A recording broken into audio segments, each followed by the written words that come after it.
देखो भैया, मेंडल का कार्य हम लोग पढ़ रहे थे। तो मेंडल ने दो कार्य किया था। पहला कार्य जो था एकल संकर क्रॉस कराया था और दूसरा कार्य इसका था द्विसंकर क्रॉस।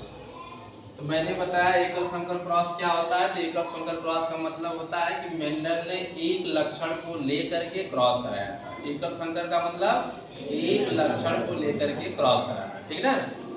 द्विसंकर का मतलब होता है द्विलक्षण को लेकर के क्रॉस कराना, यही ना। तो चलिए, तो हम सबसे पहले बात किए थे एकल संकर क्रॉस की। तो हमने कहा एकल संकर क्रॉस में जो एक लक्षण मेंडल ने लिया था वो था आपका कैपिटल टी और इसका विपरीत लेकर के चला था। तो विपरीत मतलब स्मॉल टी हो जाएगा। तो कैपिटल टी को क्या बोला गया था? लंबा। और स्मॉल टी को क्या बोला गया था? चौड़ा, ठीक है ना।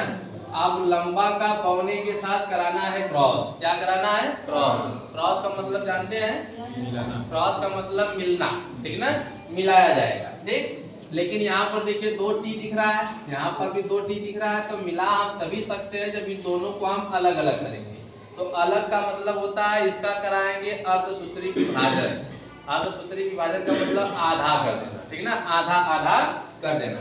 तो जब हम इसको आधा आधा करेंगे तो कैपिटल टी अलग अलग हो जाएंगे, स्मॉल टी अलग अलग हो जाएंगे। हो गया ना अलग अलग। आप सुनिए, जब दोनों साथ में रहते हैं, जब ये दोनों साथ में रहते हैं बेटा, तो इसको बोला जाता है, ध्यान समझिएगा, इसको बोला जाता है युग्मनज। क्या बोला जाता है? युग्मनज। क्या बोला जाता है? युग्मनज। यानी कैपिटल टी को हम युग्मनज कह सकते हैं। ठीक उसी तरह से स्मॉल टी को भी युग्मनज कह सकते हैं। समझ में आ रहा है ना। जब इन दोनों को हम अलग अलग करेंगे तो जो अलग टी है ना, इसको बोला जाता है युग्मक। क्या बोला जाता है? युग्मक। यानी दो, जब दोनों को अलग अलग कर रहे हैं, जब दोनों साथ में रहे तो युग्मनज हो रहा है। जब अलग अलग कर रहे हैं तो युग्मक बन रहे हैं। क्या बन रहे हैं? युग्मक। क्या बन रहे हैं? युग्मक। ठीक। तो कितने युग्मक बन रहे हैं? इसमें से दो बन रहे हैं, इसमें से भी कितने बन रहे हैं? दो। यही ना हो रहा है। अब हम कराएंगे इन दोनों का क्रॉस। किससे कराएंगे क्रॉस? लंबा का बौने के साथ क्रॉस कराएंगे। हमने किया क्या? पहले इस टी को पकड़ा, इसको इस टी के साथ कराया तो क्या मिला? कैपिटल टी स्मॉल टी, ठीक। फिर इसको पकड़ा, इसके साथ कराया तो कैपिटल टी स्मॉल टी हुआ। फिर इसको पकड़ा, इसके साथ कराया तो कैपिटल टी स्मॉल टी हुआ। फिर इसको पकड़ा, इसके साथ कराया तो कैपिटल टी स्मॉल टी हुआ। यानी 4 रिजल्ट इसका निकल करके आए हैं।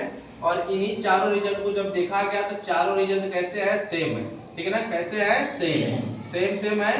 तो यानी सेम है। तो मेंडल ने कहा चारों रिजल्ट सेम आ रहा है, इसलिए इसको हमने क्या नाम दे दिया? F1 पीढ़ी। F1 पीढ़ी बोला बेटा, इसको F1 पीढ़ी बोला। F1 पीढ़ी में कौन आया है? यानी कैपिटल टी स्मॉल टी आया है, ठीक ना। कैपिटल टी स्मॉल टी यानी चारों लक्षण यही आया है, ठीक। अब कैपिटल टी स्मॉल टी जब ये लक्षण आ गया तो इसको बोला गया पहला यानी कि संतति। क्या बोला गया? पहला संतति। F1 पीढ़ी का मतलब पहली संतान। F1 पीढ़ी का मतलब पहली संतान। तो जो इसकी पहली संतान थी वो कैसी थी, ये पूछा जाएगा आपसे। जो पहली संतान है वो कैसी है भैया? तो देखिए, इसमें कैपिटल टी है, इसमें स्मॉल टी है, तो इसको भी बोला जाता है लंबा। क्या बोला जाता है? लंबा। क्या बोला जाता है? लंबा। आप सुनिए ध्यान से, जब क्रॉस कराया गया था तो लंबा का बौने के साथ कराया गया था। और इन दोनों के माध्यम से जो उसकी पहली संतान आई है वो कैसी है? लंबा। कैसी है? लंबा। कैपिटल टी स्मॉल टी दोनों लक्षण आए यहाँ पर, लेकिन इसमें प्रभाव किसका है? कैपिटल टी का है, इसलिए इसको क्या बोलते हैं? लंबा, ठीक है बेटा। इसलिए इसको बोलते हैं लंबा। कोई दिक्कत किसी को?